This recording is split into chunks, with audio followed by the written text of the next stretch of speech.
আসসালামু আলাইকুম এভরিওয়ান, সবাই কেমন আছো? আশা করছি সবাই অনেক ভালো আছো।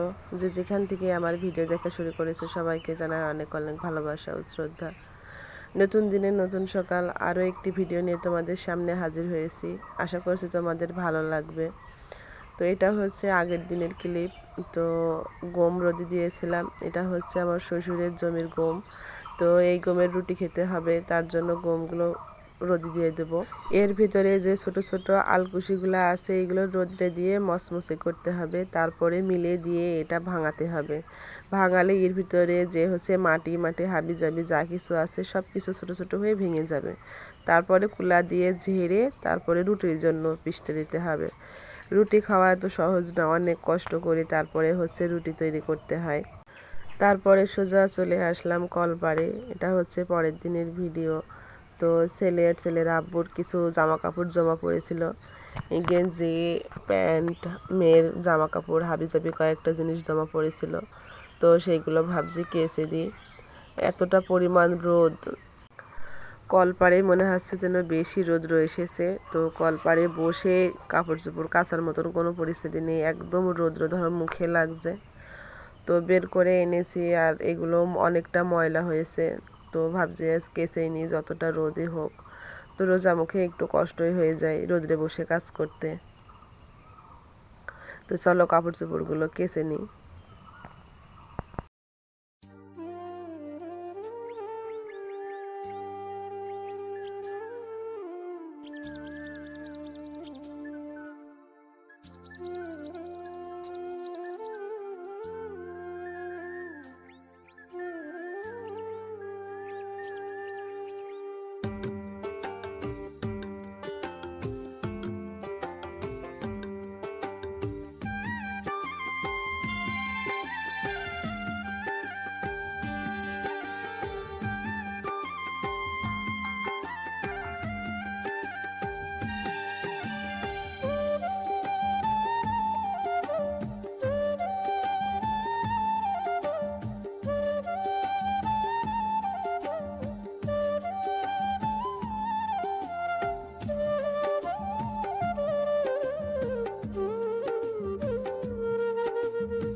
উঠানে হচ্ছে বেশি রোদ, আবার ছাদের উপরে দেখো তেমন একটা রৌদ্র নেই, কারণ গাছপালার জন্য বেশি রৌদ্র হয় না। তো ওই সাইড দিয়ে দড়ি টাঙিয়েছি, ওই জায়গায় একটু রৌদ্র মুখটা চোখে দেখা যায় আর কি। এই গাছের পাতাগুলো কিন্তু সেই সুন্দর লাগে দেখতে, অনেকটা সুন্দর। আর ছাদে গিয়েছিলাম, নিচে এসে দেখি এই দেখো আমার ছেলে এক বালতি পানি ভরেছে। ভরে দেখো এর ভিতরে বসে আছে। এই যে গরমকাল আসছে এখন, আমি বাড়িতে থাকি বা না থাকি, যদি বাইরেও থাকি ও দেখবো এসে বালতি ভরে এইভাবে বালতির ভিতর বসে থাকে। প্রায় আধা ঘন্টা মতন বসে থাকে, তারপরে যখন গা ঠান্ডা হয়ে যায় তারপরে হচ্ছে ঘরে যায়। কার কার বাচ্চারা আছে তোমরা কমেন্ট করো, আমার বাচ্চার মতন দুষ্টুমি করে কার কার বাচ্চা, ঠিক আছে? তো ছেলেকে গোসল করিয়ে ওর হচ্ছে মাথা টাথা মুছিয়ে প্যান্ট গেঞ্জি তেল টেল মাখিয়ে দিয়েছি। তো দিয়ে এই দেখো চুলার পিঠে আসলাম, চুলাটা লিপবো। তো চুলাটা কয়েকদিন লেপা হয়নি। আর বিশেষ করে গরুর জন্য যে ভাত রান্না করা হচ্ছে, ওই ভাত ধরো বড় হাঁড়িতে অনেকগুলো করে রান্না করা হয়। তো তো ওই চাপে ধরো যে চুলাটা ভেঙে যায়, ভিতরটা ভেঙে যায়। তো ভাবছি এটা লিপে নিই, দেখতেও খারাপ লাগছে। আর রান্না করার জায়গা যদি ভালো না থাকে তাহলে ধরো এমনিতেই রান্না করতে আর মন বসে না। আর সাইডে একটু হুড়ো জবর আছে, এগুলো আজকে পুড়িয়ে ফেলবো। হুড়ো দিয়ে রান্না করতে গেলে চুলার পিঠে একটু নোংরা বেশি হয়। তো চুলার পিঠে লিপার পরেই দেখো এই অবস্থায়, ঘেমে তো একদম স্যান। আর রোদ্রও পড়ছে খুব। লিপেই চুলার পিঠে একটু বসে বসে দম নিচ্ছে। আর এই দেখো চেয়ার আর কি অবস্থা দেখো। তো সারাদিন আর কোনো ভিডিও করিনি। কি হয়েছে জানো, দুপুরবেলা একটু ঘুমিয়েছিলাম, কাজকর্ম শেষ করে গোসল করে ঘুমিয়েছি। আর ধরো ঠিক পাইনি, মেয়ের আব্বু আমাকে ডাকেনি, ও আমাকে কোনো সময় ডাকে না আমি ঘুম গেলে। যদি বাইরে কোনো গরু ছাগলের কাছ থেকে ও করে নেয়, তো আমাকে আর ডাকে না। এমন একটা সঙ্গী পাওয়া কিন্তু ভাগ্যের ব্যাপার। কোনো কাজ তেমন একটা করতেও বলে না, ডাকেও না ঘুম গেলে। আমার নিজের থেকে আমি যে কাজগুলো করি, আর যতটুকু না পারি একটু পরে করি, কিন্তু কোনো তাড়াহুড়া করি না, আস্তে আস্তে সবগুলো করে নিই। আর যে কাজটা করতে না পারি, সহযোগিতা আমাকে করে। তো ও আমাকে ডাকেনি, না ডাকি গরু ছাগলগুলো খেতে দিয়ে মাঠে চলে গেছে বিকেলে গরুর জন্য ঘাস আনতে। মাঠে ঘাস লাগিয়েছে, তো সেই ঘাস নিয়ে আসতে চলে গেছে। আর আমি ঠিক পাইনি, উঠে দেখি আসরের আজান পড়ে গিয়েছে, প্রায় সন্ধ্যা লাগা লাগা অবস্থা।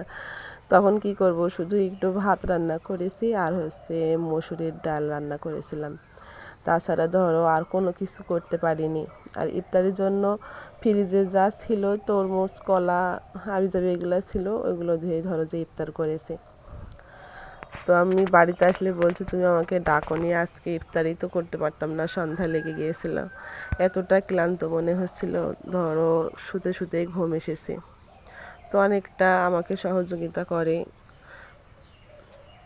তো সন্ধ্যার দিকে মেয়েকে ডাকলাম যে আসো তোমার চুলটা বেঁধে দিই, না হলে সারা রাত চুলটা ধরো যে বিছানার উপরে ঘোষ পেরে বেড়াবে। তো ওকে চুলটা বেঁধে দিয়েছিলাম।